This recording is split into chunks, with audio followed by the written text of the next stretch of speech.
Dear students, today we are going to discuss about the Khasi tribe and its social organization. As we are all aware about the unique character of this particular tribe, that it is one of the best examples of almost matriarchal society existing till date. Now let us have the introduction.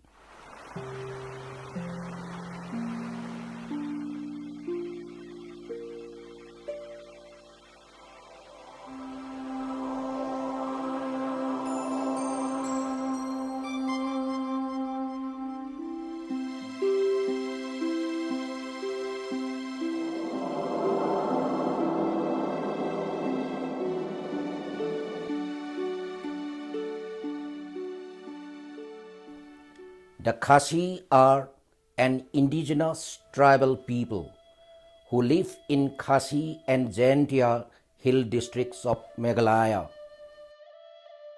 and its northern slope up to Brahmaputra Valley and the southern slope rolling to the Surma Valley. The Khasi call themselves Rilam. According to some historians, Khasi is a generic term used for various tribes and sub-tribes who inhabit the Khasi and Jaintia hills.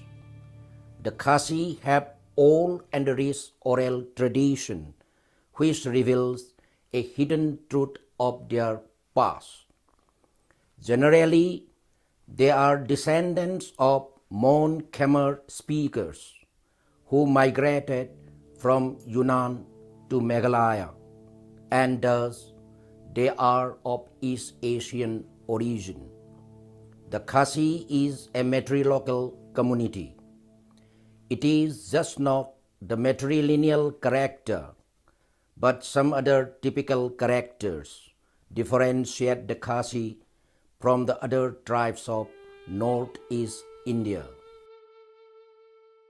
Geographical distribution and subgroups. The traditional social, culture, ethical, political, and economic ideals of the Khasis are interwoven with the origin of the Khasi race. Since 1952, this area has been administered under the 6th schedule of the Constitution of India.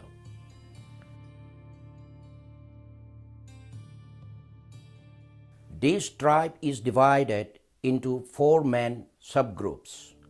The Khenriam Khasi, distributed in the Shillong plateau of the Khasi hills.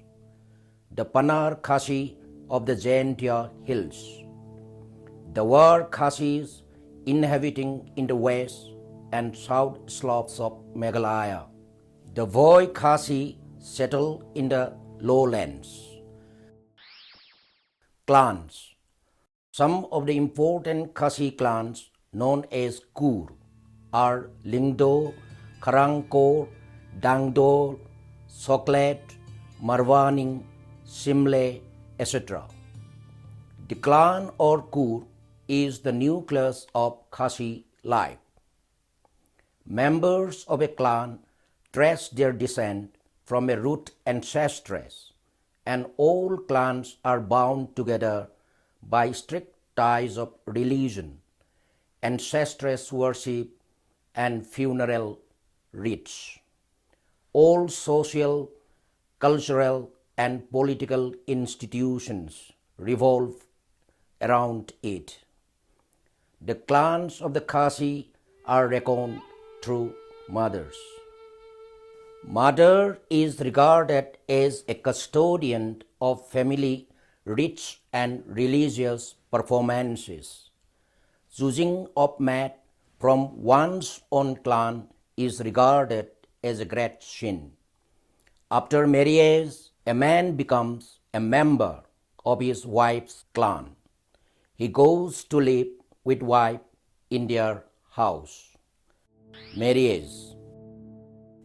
A man marries between the age of 17 to 21 years and a woman at the age of 18 years.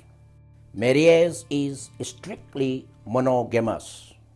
Both parallel cousin and cross cousin marriages are prohibited with the exception that a girl may marry her father's sister's son after the death of the father. Divorce is frequent, however, the declaration has to be made in public. Children live with their mother after divorce. Family. Family is the smallest social unit in the Khasi society.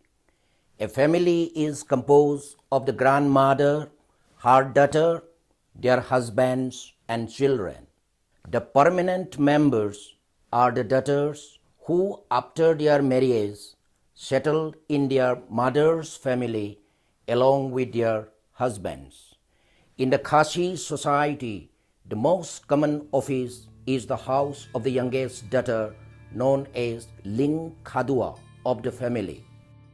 The holder of this office, that is the youngest daughter, known as Ka Khadua, is responsible for the performance of the family religious rites and ceremonies. She is also entitled the largest share of family property. In the Khasi society, the mother's brother also has an important position. He is in charge of the management of mother's ancestral property and helps in performing important social ceremonies. On the father's side, it is the father's sister who is the repository of the bonds of the father's family. Inheritance of property. Now we will see in brief about the inheritance of property about this particular tribe. In the Khasi society, inheritance of property follows the female line. All movable property of the family and house are inherited by the youngest daughter. As regards immovable or land property other than the house, there may be two alternatives. Mother may keep intact the entire property of the family and leave it to her youngest daughter, or she may divide the property and give to all daughters during her lifetime. A male may inherit in the absence of a suitable heiress. Chieftainship of the village. The Khasi state is formed by the voluntary association of villages or group of villages or groups of villages. The head of the state is the Shyam or chief. The authority of the Shyam or chief is very limited, as he cannot perform any important act without consulting his darbar, which is the executive council having judicial powers. The chief receives the income from the Raj or state lands. Shyam is elected within the members of the Shyam families. Traditional law. The Khasi rules are very severe with the lawbreakers, as they do not want any repetition of the crime. A murderer is punished by beating till death, whereas adultery is punished through life imprisonment, etc.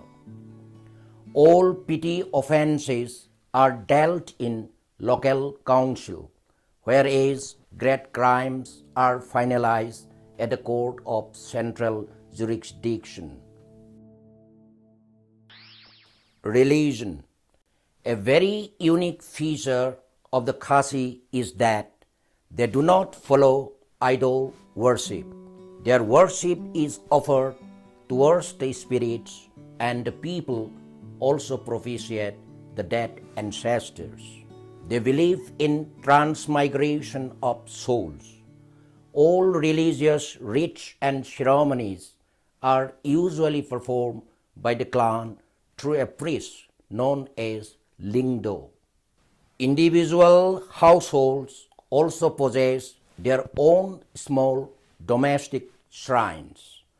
Above all, the khasi recognizes a supreme power known as Spirit as the creator of the world. The khasi also cremates the dead body.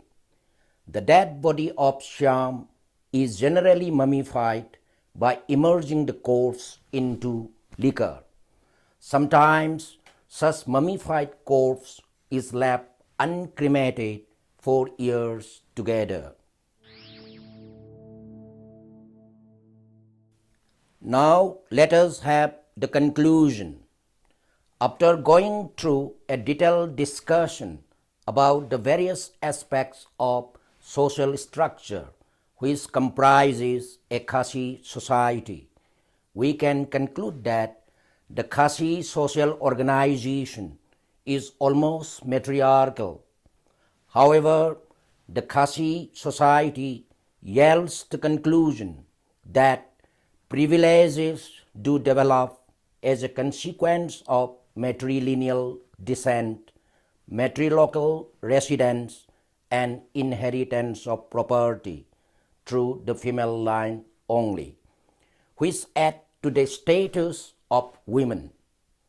Thus, we find that both matrilineal and matrilocal residence give a preeminent position to the khasi women. It is residence in association with the inheritance of property which adds to social status. The khasi supplies us with an example of a near matriarchal society.